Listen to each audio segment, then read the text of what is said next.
should you use a buyer's agent, or can you actually DIY and buy yourself a property? And what does that actually look like in terms of information you need and mindset? Hi, I'm Jaryd Krause. I'm the co-host of the Property Pals Australia podcast. And I'm Sam Powell, the other one. And in this episode, we get to talk to the lovely PK Gupta, who is one of Australia's leading property educators. He's built himself a really impressive $25 million property portfolio, both with residential and commercial. And he's helped over 3,500 people actually educate themselves into buying their own property. There's a lot of juice in this episode, isn't there, Jaryd? Yeah, absolutely. We first start out talking about being an Australian, how privileged we are, the difference in mindset and psychology in investing in Australia. We talk about limitations, limiting beliefs that we can acquire through societal conditioning, through the people and the relationships we hang around with, and how that can hold us back in investing and what we can do about it. What else did we share, Sam? Yeah, it was a really good chat because we also delved into the future of the Australian property market and PK's thoughts on that. He's helped a lot of people, acquire properties through coaching them through it and psychological challenges that they face. And most people do face these challenges, so it's really great stories to share. I know people are going to get a lot out of this one because we're all at different stages of our journey, but to succeed in this space, you need to get to that space of actually signing the contract and moving forward and taking each step. So once again, I really enjoyed this conversation, didn't we, Jaryd? Yeah, it was so good. Like, we also talked about, the difference of buying a property yourself and using a buyer's agent, and who should buy for themselves and who should use a buyer's agent, and how to question a buyer's agent. We also talk about like the Australian property market, and PK actually shared a different sort of story around where the Australian property market's going to head over 2025 and 2026 based on the narrative of everything else out there in the property market. So something to tune into.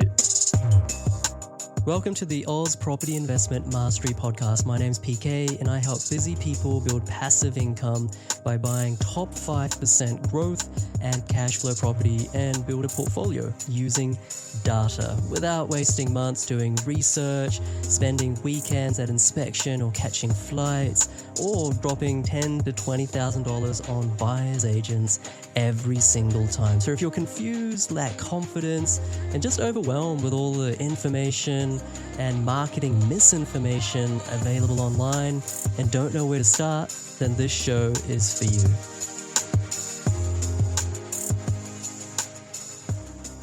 Well, before we hit record buttons, you just shared with us that you moved overseas, over to the States, San Fran, set up, a non-for-profit yoga and mindfulness center. Congratulations.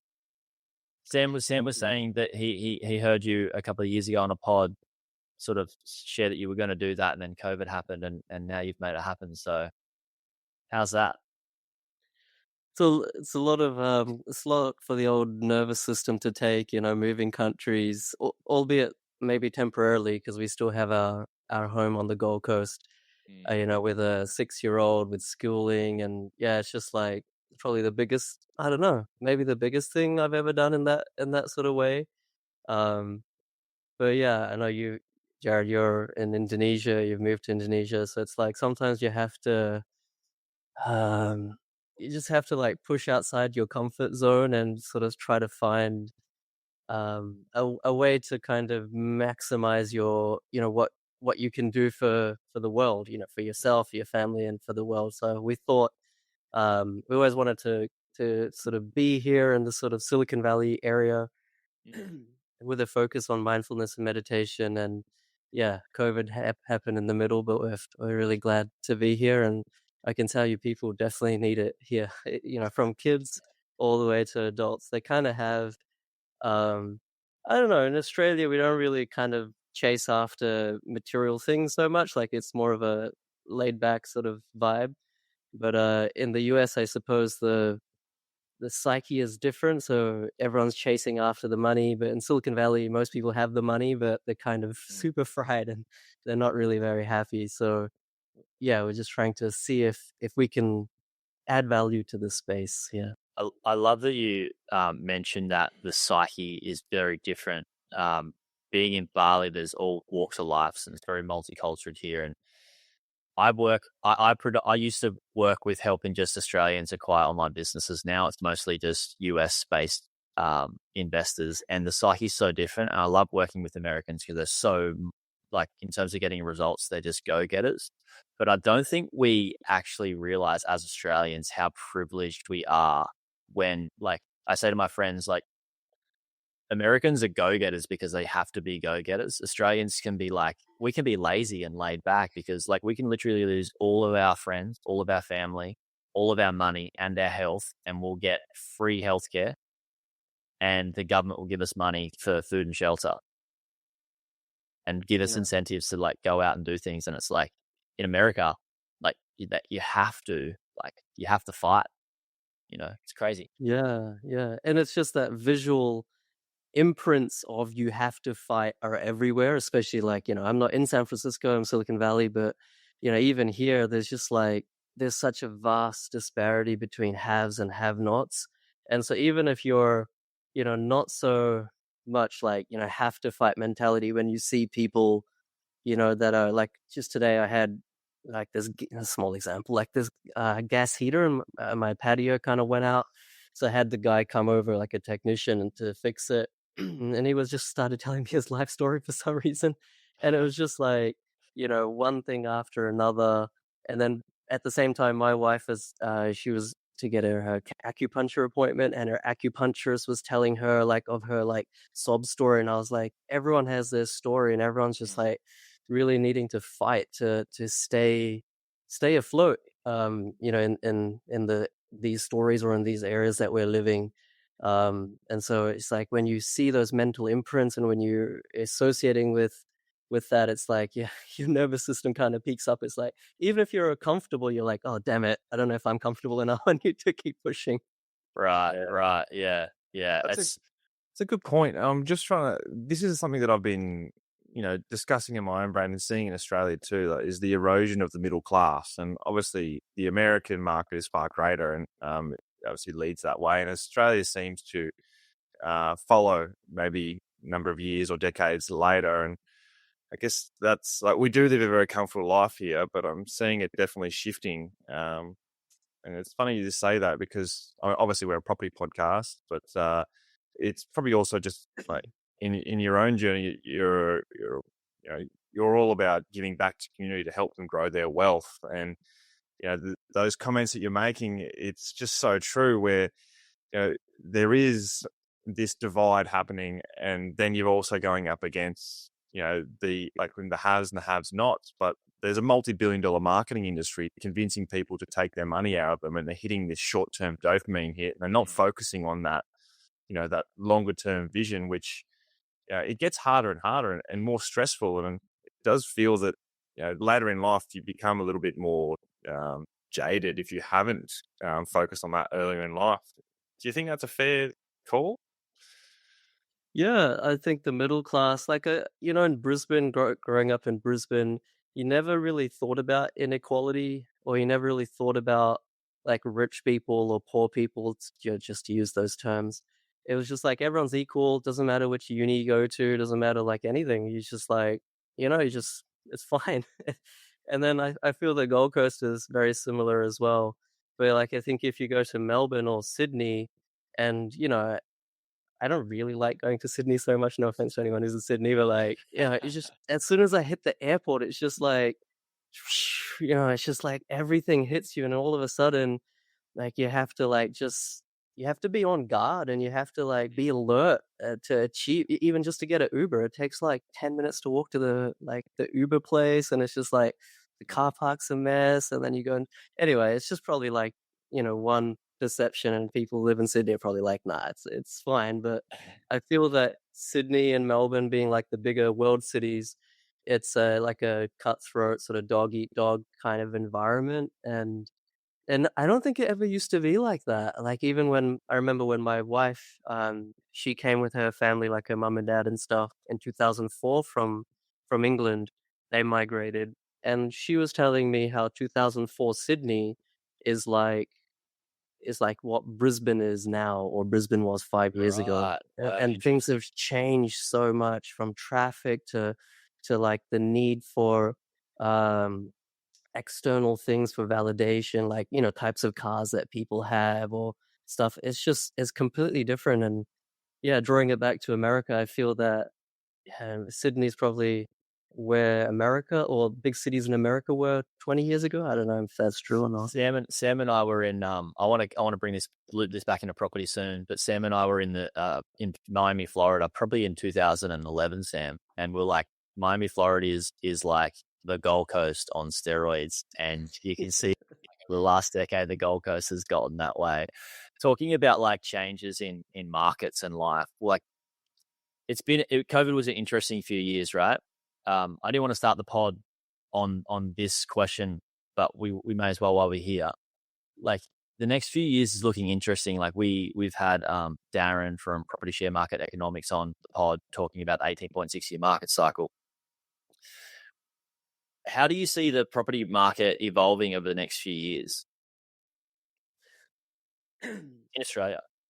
Yeah, I think it's like I hate to be like really boring, but I think everyone wants to say like, this time it's different, or things are different now, and and those types of things. And I'm guilty of it too. Make for great YouTube thumbnails and images and titles and stuff like that.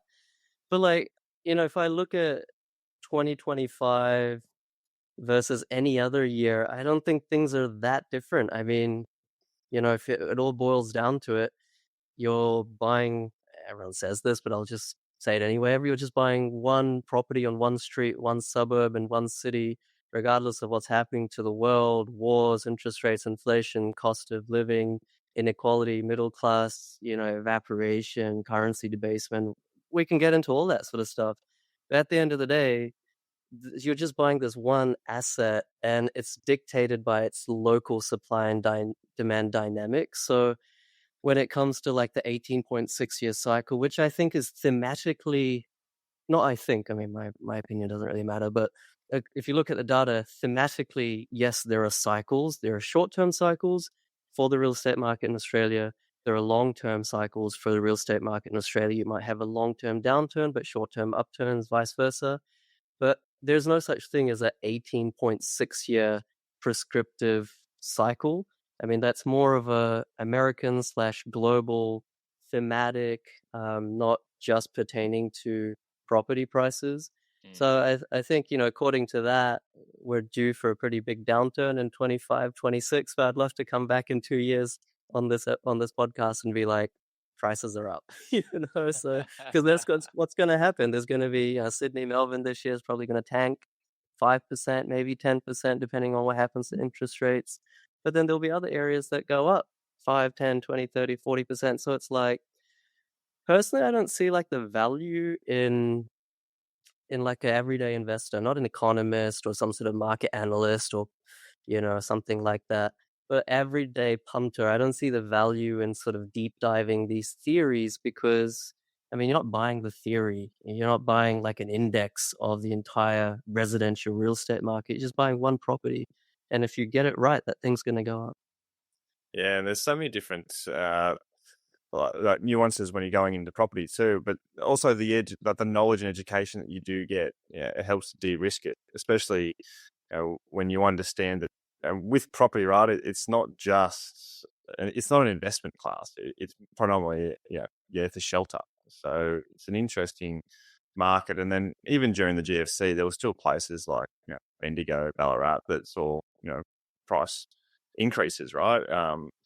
There's definitely always risks, and that's the hardest thing, right? Like, everyone's trying to predict the future, but what I find is people that do live in that fear-based mindset, they have the ability to do it now, but we don't know what the future holds, do we? Like, you could have the borrowing capacity and the financial ability to purchase a property now. Like, as an example, in my journey, we had a child, and at that stage, or my wife was pregnant. I was like, I need to invest in a property to get that good borrowing capacity. But things change, year to year in people's lives. And if you don't do it, like this is what we're talking about earlier too with Jared, and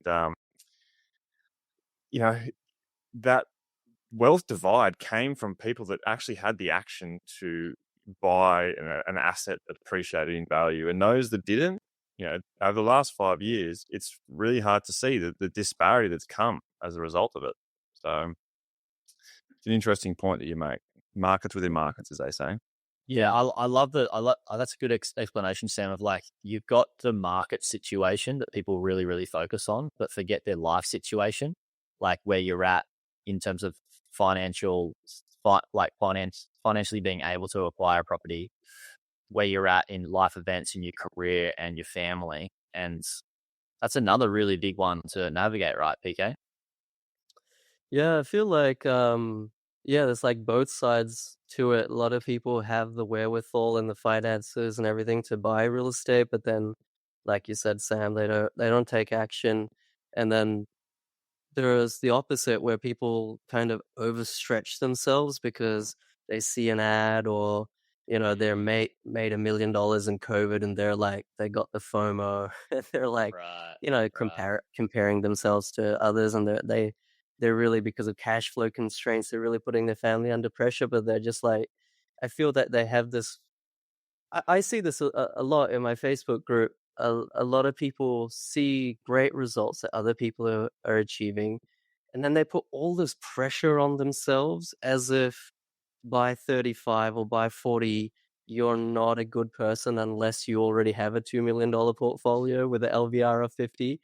And it's like, don't put that much pressure on yourself. There's no like, oh, by 35 you have to have been married and a small property portfolio, and that's when you're winning at life. I think it's easy to see people in the media, like course creators or buyers agents or whoever, like, they've got their PR firms, and it's like, oh, we've got 50 properties, or 25 by 22 years of age, or by 30 years of age. And it's like, people consume that content and then they feel real crap about themselves. And it's like, Right.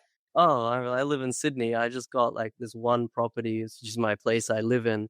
And like, I'm living paycheck to paycheck, and they just feel terrible about themselves. And I think that's not great either. So it's like, if you've got the money, if you've got the wherewithal, don't sit on it, because otherwise it's just going backwards. And that's the definition of evaporation of middle class.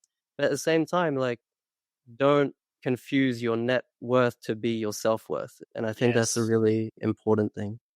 I love that you explained that. And I think people forget why they should be investing in property or investing or building wealth in the first place. For me, the goal is less stress. And if you're looking at and getting FOMO from content without the full extent of the story, you're getting, in these pieces of content, you're getting the tip of the iceberg, without like all of the work that's been put in prior to that. And then you're comparing yourself to like the tip of the iceberg with where you're at. Just by having that FOMO, you're just putting pressure and stress on yourself without even investing. And it's just like, you're just like, you're coming from the wrong lens, versus like, all right, I want to get to there eventually, but like, let's not like kill myself to get there. Like completely, like obviously you're gonna have to do some work to get there to a point where you can invest, but like if you're mentally like eroding yourself, then it's just gonna make it harder and harder to get there, right? The mental game is the bigger than the finance game.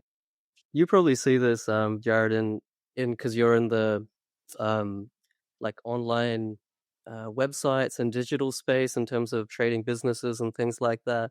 I don't know if I'm out of order or if I'm just not educated on the subject, but it really seems to me that like like the digital space is filled with a lot of young male like alphas trying to become like the next Grant Cardone, or like some sort of American export personality.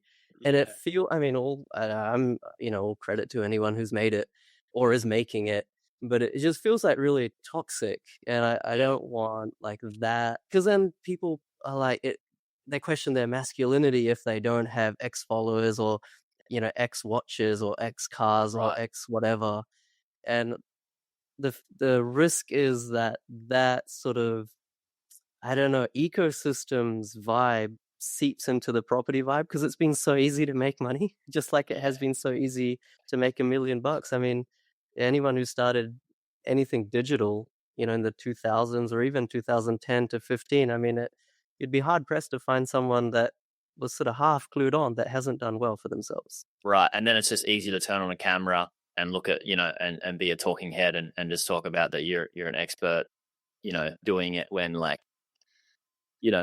I've been helping people acquire business for a decade. It's very different when you've been through economic times and pressure and stress. And, I'm not a property expert. I can't claim to be a property expert because I only bought my first property like 3 years ago, just, and that's why on this, I'm not claiming to be an expert. I'm just like, I need to get you on, PK, so I can learn from you guys, you and Sam. Like, I'm just the beginner here. But yeah, like, the mental game is probably the biggest one than the financial game. And I don't think people invest enough in themselves mentally to withstand challenges through building a portfolio. Even just the challenge of getting through the first one. Sometimes people just get through the first one. It's like they can't even deal with like the stresses of finance and setting it all up and all that sort of stuff. And yeah, it can be hard. But like when I do it, I look at it as like, cool, like that's a challenge. Like I'm a bit sick in that sort of way. As like the harder the challenge, I know typically the better the reward can be. Typically, it's a very general statement. So I think investing in mindset is huge. How has your mindset evolved since you bought your first property? Uh, it has Like, definitely evolved. have you learned different things that you could share, like highs and lows that you've gone through, and how you've dealt with some of those things building your portfolio? Yeah, I mean, I was a 21-year-old guy, right? So Yeah. which 21-year-old guy doesn't want to like have $1 million and all the Right. rest of it? So that was my mindset. It was like I was in investment banking, and that tells you a lot in of itself of my mindset of True. how much sacrifice someone has to make to get into that industry and just stay in that industry.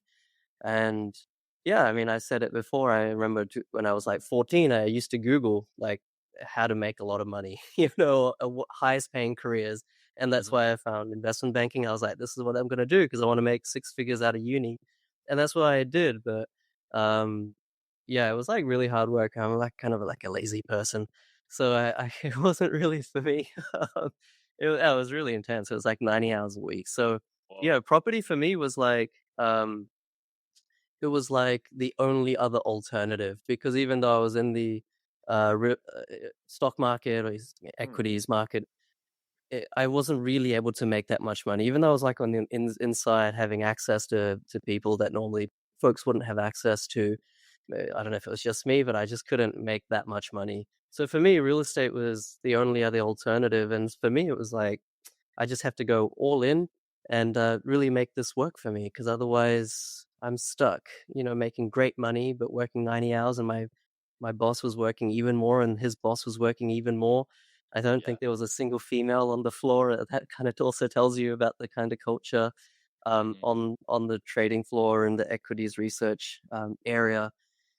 That was my mindset, my psychology. And as I went through, I think the more success I had, and I got married, and then you have that feminine influence, etc., you kind of start mellowing out and you start to understand that, you know, that after a while, whether, there's 4 figures, 5 figures, 6 figures, 7 figures, 8 figures in your net wealth or in your bank account. Like it doesn't actually matter. There's studies by Harvard that I was super doubtful of. I think there was something like after $120,000, your happiness doesn't actually improve, income on a yearly basis. I used to like think that was, for people who couldn't make 120,000 or 100 or more than that.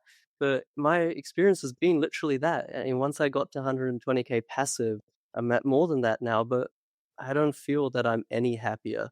So I think I've matured, maybe hopefully not become more cynical, but become more realistic on life and become more, like internally wholesome. internally wholesome in the sense that I know what makes me happy, and I'm just going to go for that instead of all the things that I thought used to make me happy. And I try to espouse that as well to my community, although it's hard because, I like in The property and young finance, 21-year-old I feel guys. like horse, Yeah. it's like, no, it's all the opposite. It's like, I should be talking Gary Vee, but that's just not me. So, yeah. I'd like It's to double back on because the common question around stocks and property, and like you're just that classic person. Like I've had friends in that investment banking world, and yeah, I hear it's just really competitive. But to see you working in that industry, and obviously there's opportunities there, like because I did property economics, and I went into valuation, and I did a bit of financial planning, and um, it's I haven't had that sort of back of the, I guess, experience you've had seeing those stock markets, because generally it's like 10% return. Everyone's just going into those types of markets. It. But then I also see some businesses, if like you can go through and analyze a certain business, you can see PE ratios might be really in favor of growth, but you've gone down that property route. Like, what's your answer to those questions when people are asking which path to go down, stocks or property? I think it's very simple. I think if you do the math and the modeling, which I have, and many other people have as well, the stock market, not so much the ASX, but definitely like the NASDAQ and international stock market indices, they outperform Australian real estate hands down. I don't think there's any like question about it. But when you leverage, when you leverage real estate in Australia, then you do much better. But so then the obvious question is, well, then you can obviously leverage the stocks as well. I mean, there's no one saying you can't leverage stocks.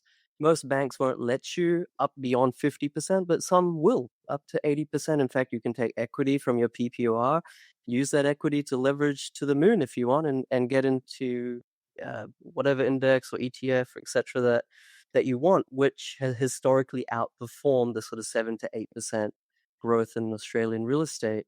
Yeah, you can totally do that, but the simple answer is how many normal sort of mum and dad Australians are happy to leverage a stock portfolio of above $1 million at even just 50%, right? I mean, if you do it at 50%, or I think the sweet spot was like 67%, you beat leveraged 80% leverage real estate portfolio. You beat it hands down. So you actually need less leverage in the stock market because stocks perform better, especially American stocks, especially the indices, etc.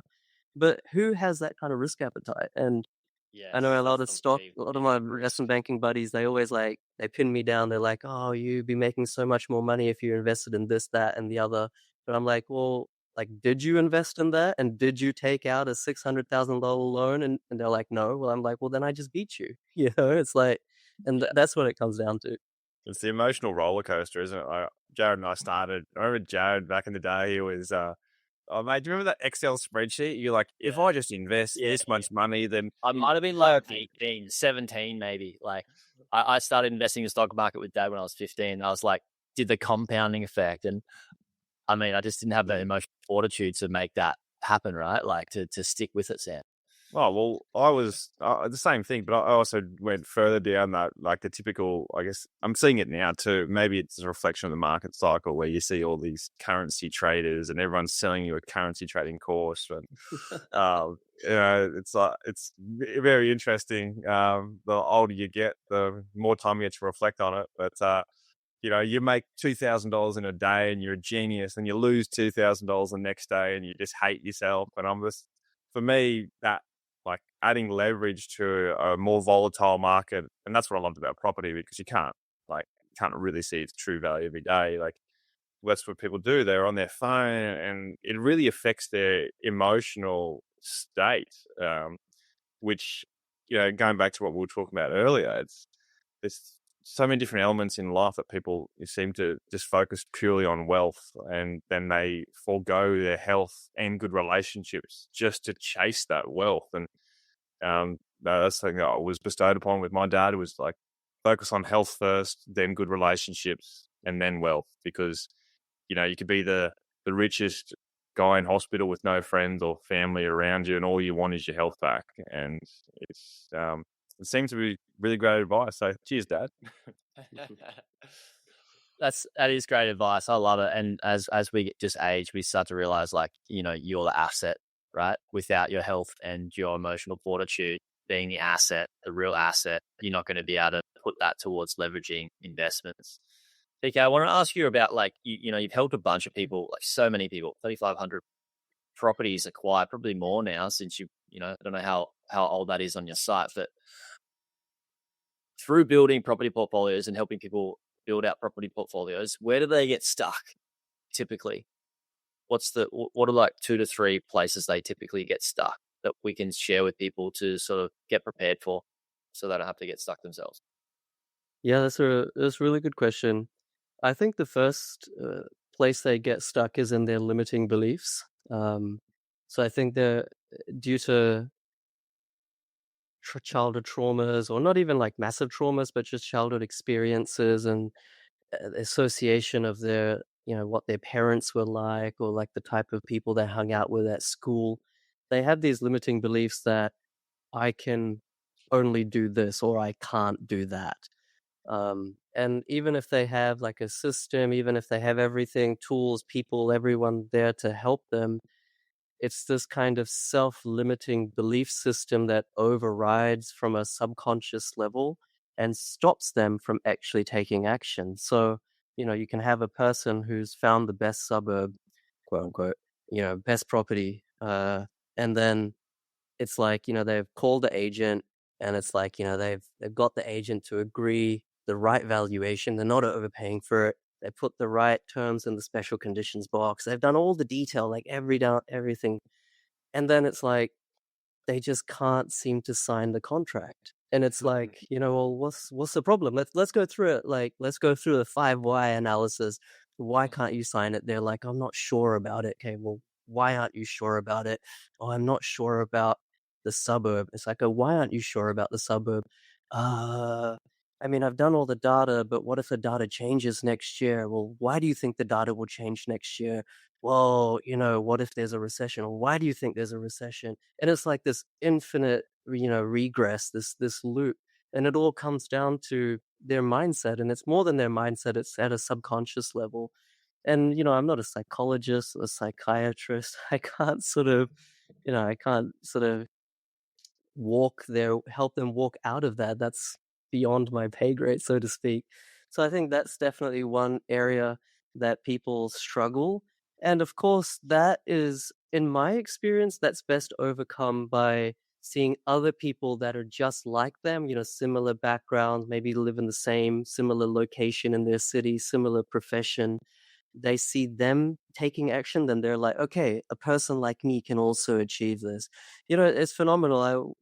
I could take buying a property for granted, but for some people, this is like a insurmountable mountain. And when they do finally do it, it's like, you know, I get this massive email, and I'm like, you know, and part of me is thinking like, it's not such a big deal. You just bought your first investment property. But then the other part of me is like actually resonating with them, and they're literally crying through the words of their email, or how grateful they are that they're able to do this, maybe because they were stuck in a poverty cycle, or maybe they come from like a broken background and they were in housing commission. You know, there's so many things. So like it's I think the subconscious limiting beliefs are one area that people struggle. Of course, there's various practical reasons why people struggle as well, but all those practical reasons are, you know, are solvable, I think, as we all know, through education, or sort of someone to help them do it. I think maybe the last one I'll talk about real quick is where people feel that their partner doesn't support them. That's surprisingly common, whether it's the wife or husband, or, you know, whatever kind of relationship they're in, when they're having to kind of drag their spouse along, you know, the journey with them like an anchor. I feel that is something that really takes a toll on them. And then they start building resentment towards that person, because they know that, you know, for example, I have this client, and they've been in the course for like years and they hadn't bought anything. And they emailed me, I think a few months ago or something. They were like, I'm seeing all the success, but I'm not able to get success, and I haven't even bought anything. I'm thinking the course was a waste of my money, etc. I'm like, well, why do you think it was? And they were like, well, it's because my partner doesn't support me, and I see that if I had bought in 2021, I would have made like 500K, $1 million just on this one property. And that regret fills me with so much like paralysis that now I can't bring myself to do anything. And I don't know what to say to that. Like, I'm like, that's once again, I'm not a trained psychologist or something, but all I can sort of give advice, or what I can say to those people, is that we all make mistakes in the past, and we just have to like level set. Sure, we all wish we bought properties earlier. We sure all wish we did so many things earlier. But it's just a case of like, all right, well, what's the best with what I can do now? And let me just take the smallest step to do that right now. I love that. I love both those examples. The conditioning, and it can be family conditioning, societal conditioning, and then also that dovetails into relationships that you have in your life, where even family, like outside of just your partner, can hold you back, where you're like, oh, maybe you shouldn't invest in this because there's a risk. And your family, like, all they want to do is keep you safe, right? They have the best intentions because they love you and they want to keep you safe. They don't want you to get hurt. And I remember, example, the second business that I ever bought was the best business that I ever bought.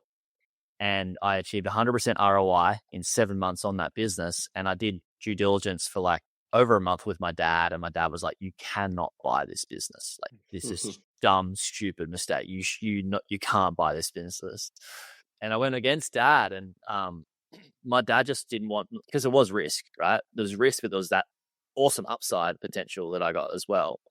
But it was like, that was a platform that catapulted me into like, okay, look, I don't need, like, I consult my dad and I chat to my dad still, but it's not necessarily I need to go by his opinion. And then also it freed up my limiting beliefs as well.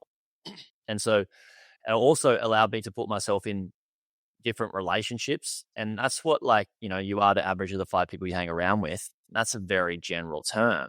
But like, if you're hanging around with people that are not into property, and they think property and building a big property portfolio is like, it's too risky, too scary, and can't really be done, then you're going to have that similar psyche and mindset. Versus like, if you do want to get into property, and say for this example, I'm not sure if your client who did the course has invested in building a bit of a community around himself or advisors around him in property that he leans on and uses. The more people that he has in that life, the more normalized it is, which means it's less likely he's going to be like feeling that his partner might be holding him back. I'm not a trained psychologist either, but like, it makes logical sense, I would say.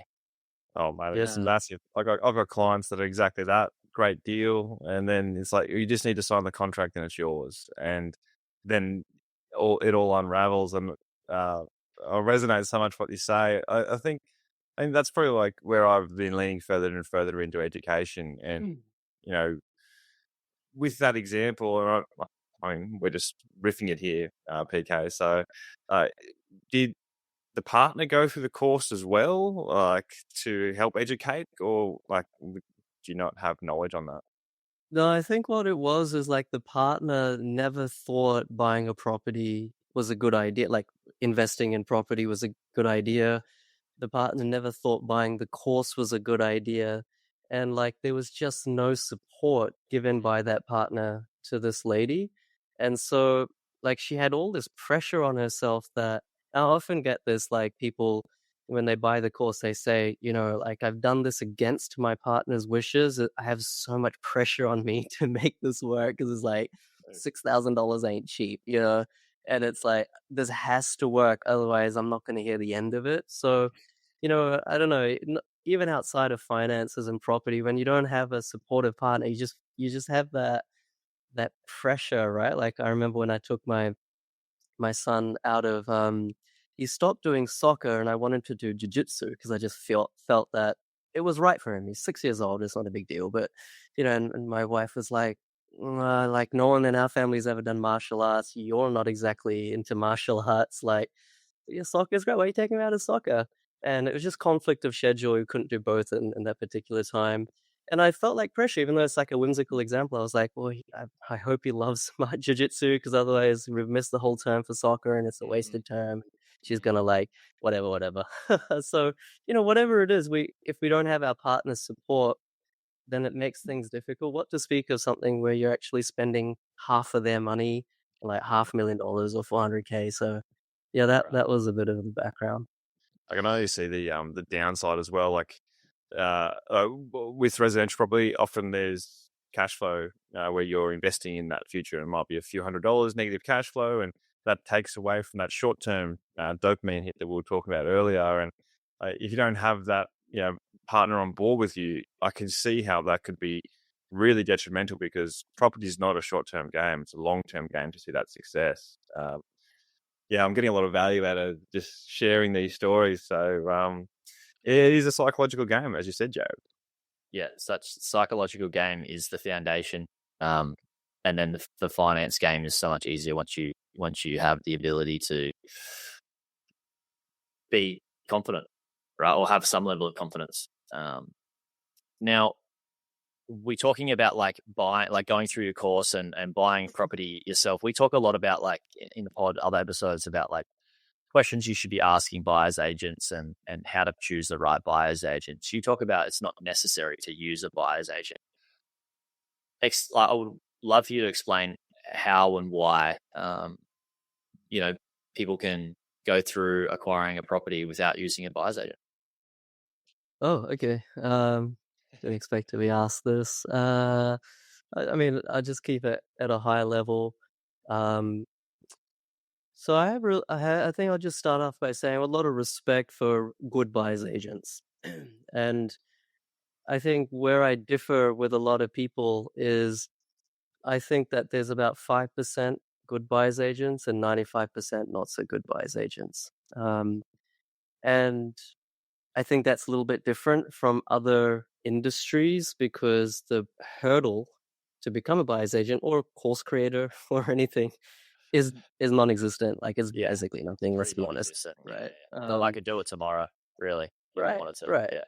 And you could start a real estate course tomorrow as well. So it's not like I'm trying not to be biased against. I could just regurgitate information that I've learned from the internet, pretend that I knew what I was talking about. Right. Yeah. So I think it's, people have been buying property themselves for decades. In Australia, buyer's agents are a fairly new phenomenon, especially at the scale, probably the last 10 years. Like when I started, I never even knew what a buyer's agent was. And everything they do, people can do themselves. Like Sam said before, the only difference is you need a keen appetite to learn, and also you need time, So it's like, they're not an electrician, they're not a surgeon. To become an electrician, there's a lot of experience you need, apprenticeship, there's formal training, etc. It's very technical. Surgeon, let's not go there. It's like 10, 15 years of training. Buyer's agent's a little bit different. I feel that buying property is a bit like gardening. I've used this analogy before. And, can you go and do the garden yourself without any education and without any tools? Absolutely not. Like, you'd make mistakes.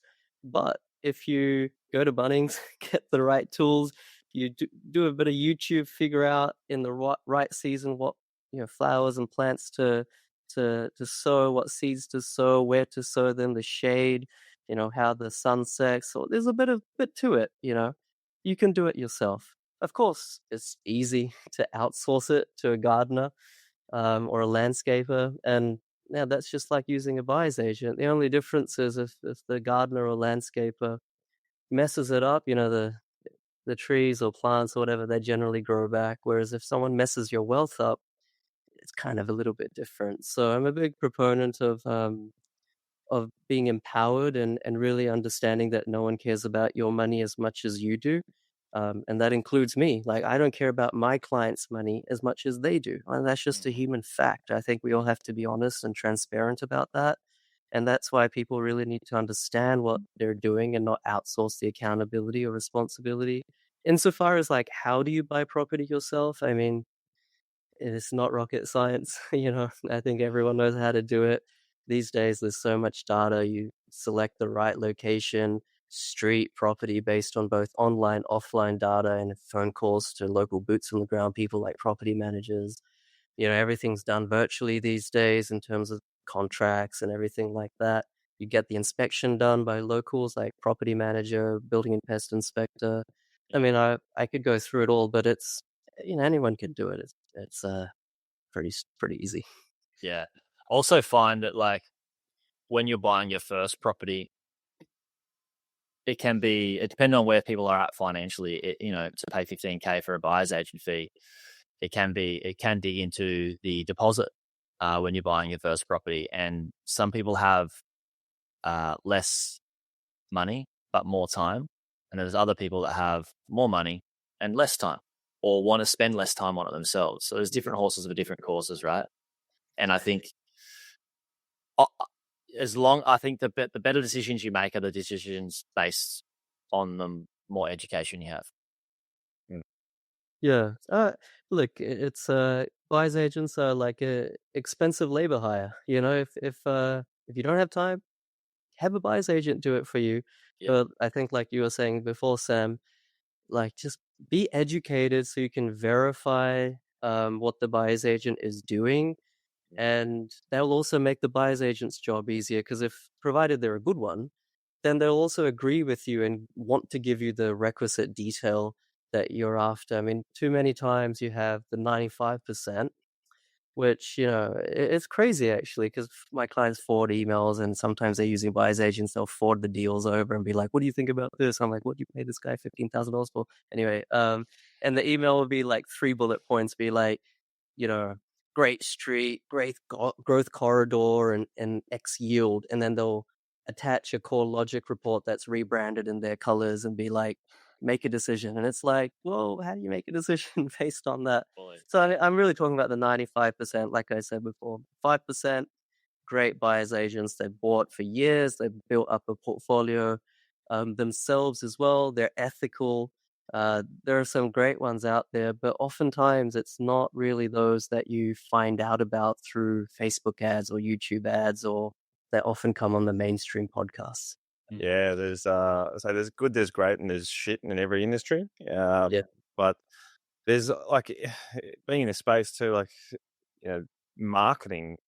That's like you get businesses that they're really great at marketing, and then you don't know, and you don't even know what you're getting involved in until you've paid the fee, and then you've also got nothing to compare against either. So I guess that's one thing that I'm very passionate about, is like making sure that you're talking with the right people. And as I said, there's time and place for everybody. I think education is really key. But once you have the confidence and the trust that someone has your obviously best interest at heart, it's just going through the process. And that's what I've sort of found too. That's why I'm leaning more into education, is because the best client experience is your ability to teach people, why you're doing certain things, and they come along with the journey, with you. And the reason why is because when you get into that, sign that contract for, I do investors, but also owner occupiers as well. It's a different sort of story, but it is hard to sign that contract when it's multi-million dollars, or even it's even $500,000. Like, and to have the confidence to sign that thing comes through the right process, onboarding process. I've come to realize, and that's why we are here, to try and share the love. And there's no one way to skin a cat, right? Oh, that's probably not the best analogy these days. It's a tried and true one, though. Everyone uses it. No, you're right, 100%. PK, it's been so good to have you on. Thank you so much for coming. Where can we share your course so people can suss it out? And we'll send links to your YouTube channel. What's your YouTube channel, just so we can shout that out? But we'll put links to it as well. Yeah, don't worry about the course. I mean, the main thing is people just go to what's it called? Australian Property Mastery with PK. That's the YouTube, and also the Facebook group. just just get educated, suss things out, don't worry about doing no course or anything like that. Just suss things out, learn, be part of the community. I mean, people buy great properties without my course just by being in the community as well. So I think that's the main thing. Yeah. And as always, if you do have any questions, put some comments in below. Like, that's what we're all about: learn, do, teach, share, and grow. And the better we can grow, the better guests like PK we can get on this, and change the way that people actually transact in property, because it's an expensive thing to get wrong. So thanks for your time, PK. I really, really appreciate it, all the way from the United States of America. Thanks, guys. That's really cool to be on. Yeah, appreciate you. Thanks everybody listening, and we'll see you on the next one.